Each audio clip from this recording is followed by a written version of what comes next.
நான் சொன்னா நீங்க நம்ப மாட்டீங்க.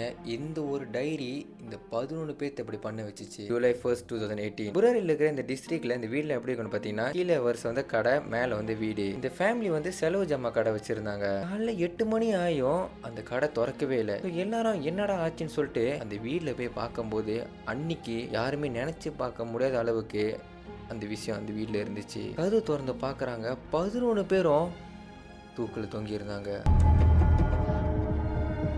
15 வயசுலேருந்து 80 வயசு பாட்டி வரைக்குமே இது பண்ணாங்க. அவர் பதறி அடிச்சுட்டு போயிட்டு போலீஸுக்கு கால் பண்ணுறாரு. போலீஸ் ஃபாரன்சிக் எல்லாமே அந்த சீனுக்கு வந்து என்ன நினச்சாங்கன்னா, இது கன்ஃபார்ம் மர்டராக தான் இருக்கும்னு.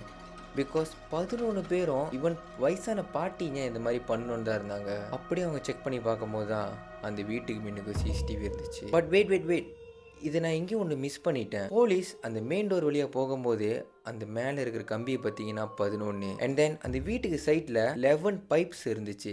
எதுக்கு வீட்டு சைட்லலாம் அந்த மாதிரி ஹோல் போட்டிருக்கணும்?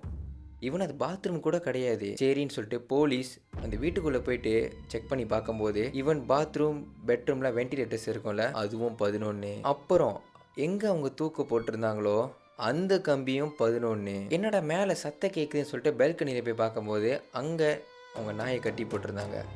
சரி, அந்த கம்பியை அவங்க எண்ணி பார்க்கும்போது அதுவும் 11. வெயிட் அந்த மெயின் டோரில் இருக்கிற கம்பி 11, பைப் சம்மந்தம் இல்லாமல் 11, இந்த ஃபேமிலி மெம்பர்ஸ் இறந்து போகணும் கூட 11. இதில் எதுவுமே சம்மந்தம் இல்லைன்னு நினச்சிங்கன்னா சம்மந்தம் இருக்குது. அந்த பைப்பை பார்த்தீங்கன்னா 7 பைப் எல்போ ஷேப்பில் இருந்துச்சு and then 4 straight pipe. So இதுலேருந்து என்ன தெரிஞ்சிச்சுன்னா அந்த ஃபேமிலி மெம்பர்ஸில் 7 லேடிஸ் 4 ஜென்ட்ஸ். அப்போ போலீஸுக்கு என்ன தோணுச்சுன்னா, இது இந்த ஃபேமிலி மெம்பர்ஸ் இன்டென்ஷனாக தான் பண்ணியிருக்கோன்னு சொல்லிட்டு அந்த வீடு முழுக்குமே அவங்க தேடி பார்க்கும்போது தான் இந்த ஒரு டைரி கிடச்சிச்சு.